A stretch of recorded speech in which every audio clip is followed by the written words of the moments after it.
This is what Elon Musk said not that long ago at some deal book New York Times summit. I don't know why anybody would want him anywhere near their product, even if it's a New York Times, but whatever. Here's what he said regarding all the advertisers pulling out of Twitter. What this advertising boycott is going to do is it's going to kill the company. And the whole world will know that those advertisers killed the company. Cool.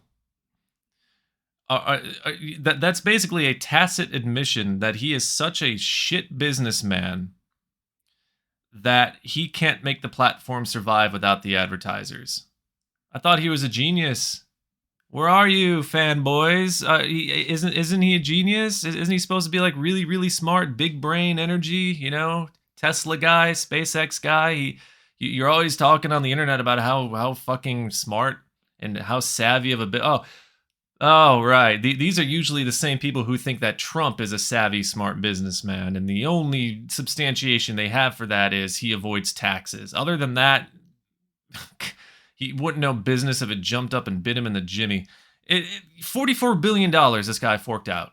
$44 billion to turn Twitter into the Wild West of free speech absolutism. And free speech absolutism these days is just synonymous with bigotry. Let's just face it.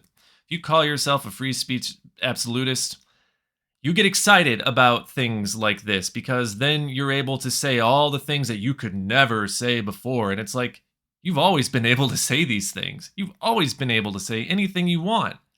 But there are consequences, like being booted off of the platform, which has every right to boot you. And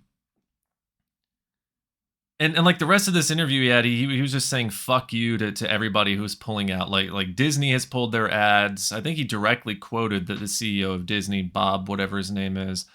Coca-Cola, Apple, who else? Coca-Cola, Apple, IBM, yeah. And then the Lapdog CEO came out and said that this unhinged interview where he was just saying, fuck you, fuck you, fuck you, you're going to ruin me, you're going to ruin this company. X is standing at a unique and amazing intersection of free speech and Main Street, and the X community is powerful and here to welcome you. Powerful, yeah, powerfully racist, powerfully bigoted. Like, why do you think so many people were so excited when Elon Musk took over Twitter, or at least the people who were banned from Twitter, rather, I should say? Why do you think that all the people who were banned from Twitter were so giddy and excited? Because he was going to let them back in. They were standing at the door, pawing, trying to get their way in, and Elon Musk just opened that door for them. And so they went right back to being anti-Semitic. They went right back to being racist. They went right back to being homophobic, transphobic, just total, just running the gamut of bigotry. Advertisers saw that and they're like, do we really want to be shoulder to shoulder with these kinds of people? Look out! Look out! And they pulled out. And now Elon is saying that they're blackmailing him. Oh, poor Elon. You're being blackmailed. I thought you were supposed to be such a good businessman. Shouldn't you be able to survive without them? You know, like you're already like publicly saying fuck you and like a petulant 13-year-old. You know, this is what. And do you remember that tweet that he posted the other day where he said, "Oh my like talking about how he's got a graveyard full of people who went up against him. These people are going up against you, and they're still doing pretty well, Elon. They're still doing pretty well. The only people in any graveyard that you might have are maybe some of the workers who've worked themselves to death, or maybe some of the slaves from your dad's emerald mine. This doesn't make him sound very tough. He tried to sound really tough when he posted that tweet saying that, you know, don't go against me. You know, I might just put you in the ground. And Coca-Cola, are they going to be worse off? No. Is Apple going to be worse off without Twitter? Is IBM, any of these companies? None of these companies are going to be worse off. He needs them more than they need him. And yet he just doubles down on his petulance. He doubles down on his stupidity, taking a $44 billion investment and just... But he's aware of this. He knows that, you know, he's going to land on his feet, just like Trump. Just like Trump. Trump is the dumbest businessman in the world of business ever, probably. and he somehow has millions of people licking his feet. Elon is fully aware of this. You've got to know that he's fully aware of this, and no matter how much fucking money Twitter loses, he's going to make it up somewhere else.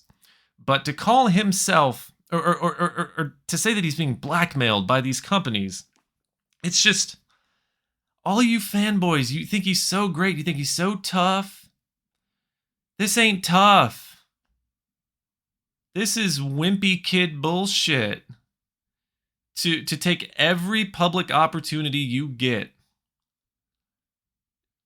to just say fuck all the haters, like that's not tough. It's tough talk, it's tough sounding talk, but at the end of the day, he's still the one who's pissed off. He's still the one who's losing advertisers. He's still the one who's losing money. So I'm sure any of those CEOs who saw this, I'm sure once they took a break from counting their money, I'm sure they got a nice kick out of it, and it may have lifted them up a little bit. But that's just about all it did. That's all any of this is going to do. And might I say, I'm not even going to encourage those of you who are fanboys of Elon Musk to stop being fanboys. I encourage you to keep fanboying him. Keep platforming this douchebag. Keep going. Keep heaping praise on him. Because whenever you heap praise on him, whenever you stoke his ego like this, it makes him go into public and say shit like this and make himself look like a total and complete moron. And that means even more advertisers leave and more people want nothing to do with him. He's just flying his jet up there around alone, completely alone, except for the people he pays to be around him, because he's such a just such a decrepit excuse for a human being.